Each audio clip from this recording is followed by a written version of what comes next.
আমার মুসলমান বন্ধুগণ, আল্লাহ নবী বিশ্ব নবী জনাবি মুহাম্মদুর রাসূলুল্লাহ সাল্লাল্লাহু আলাইহি ওয়াসাল্লাম যতক্ষণ পর্যন্ত জান্নাতে প্রবেশ না করবে ততক্ষণ পর্যন্ত কোনো পয়গম্বররা জান্নাতে যেতে পারবে না। যতক্ষণ পর্যন্ত আখিরি জামানার উম্মতেরা জান্নাতে প্রবেশ না করবে ততক্ষণ পর্যন্ত কোনো কওম জান্নাতে যেতে পারবে না। বলেন সুবহানাল্লাহ। আল্লাহর নবী বিশ্ব নবী রাহমাতুল লিল আলামিন জান্নাতের গেটে গিয়ে টোকা দিবে। ফেরেশতারা ভিতর থেকে বলবে, কে আপনি? তখন আল্লাহর হাবিব বলবেন, আনা মুহাম্মদ। এবার ফেরেশতারা বলবে, ওগো নবীজি, আপনার অপেক্ষায় ছিলাম। আল্লাহ রাব্বুল আলামিন বলেছেন, যতক্ষণ পর্যন্ত আমার বন্ধু মুহাম্মদ জান্নাতে টোকা না দিবে, এই গেটে না আসবে, ততক্ষণ পর্যন্ত জান্নাতের গেট খোলা হবে না। বলেন সুবহানাল্লাহ।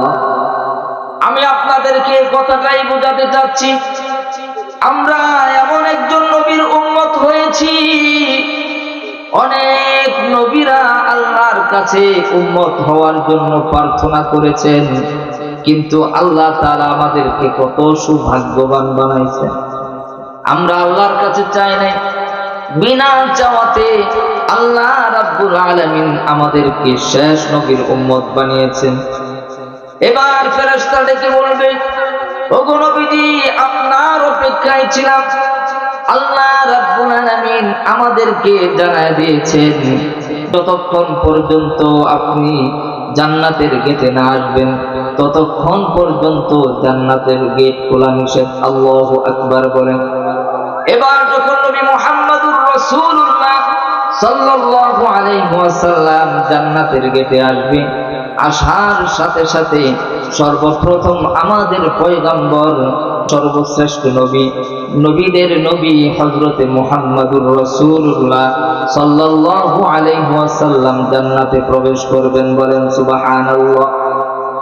শুধু তাই নয়, আমরা কেমন জাতি, আমরা কেমন মর্যাদাপূর্ণ জাতি, কেমন মর্যাদাপূর্ণ উম্মত, যতক্ষণ পর্যন্ত পয়গম্বররা জান্নাতে না যাবে ততক্ষণ পর্যন্ত আমরাও জান্নাতে যেতে পারবো না। অন্যান্য পয়গম্বররা জান্নাতে যাবে, এরপরে অন্যান্য কওমদের চাইতে মর্যাদাপূর্ণ কওম হলাম আমরা। আল্লাহ রাব্বুল আলামিন সকল কওমের পূর্বে আমাদেরকে ডাক দিবেন, আর আল্লাহ সুবহানাহু ওয়া তাআলা এই উম্মতদেরকে জান্নাতে প্রবেশ করাবেন। বলেন সুবহানাল্লাহ। আমার ভাইরা, এত মর্যাদাপূর্ণ আখিরি জামানার উম্মত, এই জন্য আমরা সেই নবীর উম্মত হতে সৌভাগ্যবান। কথা বলেন ঠিক কিনা? আল্লাহ সুবহানাহু ওয়া তাআলা আমাদের সকলকে যেন জান্নাতে একত্র হয়ে থাকতে পারি সেই তৌফিক দান করুন। আমার ভাইরা, এই যে আমরা যে বসেছি, এই জায়গাটাও একটা জান্নাতের বাগান। সুবহানাল্লাহ বলেন। আর একটু আওয়াজ দিয়ে বলেন, কেমন জান্নাতের বাগান?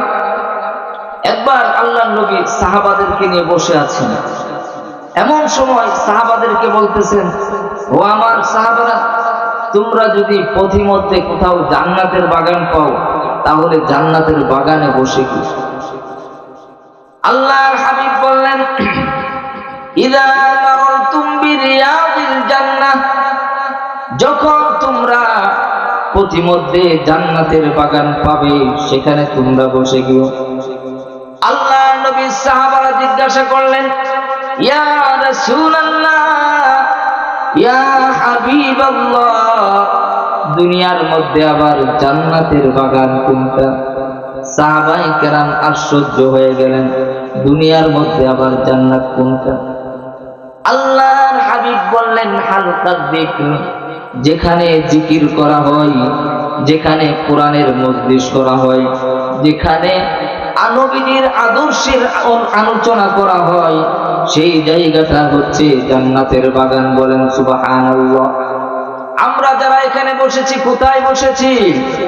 আরেকটু আওয়াজ দিয়ে বলেন, কোথায় বসেছি? আল্লাহ নবী বিশ্ব নবী রাহমাতুল লিল আলামিন বললেন, ও আমার সাহাবারা, যতক্ষণ পর্যন্ত কোরআনের আলোচনা হবে, যতক্ষণ পর্যন্ত আমি নবীর আদর্শের আলোচনা হবে, ততক্ষণ পর্যন্ত এই জায়গাটা আল্লাহ রাব্বুল আলামিন জান্নাতের বাগান করে রাখবেন। বলেন সুবহানাল্লাহ।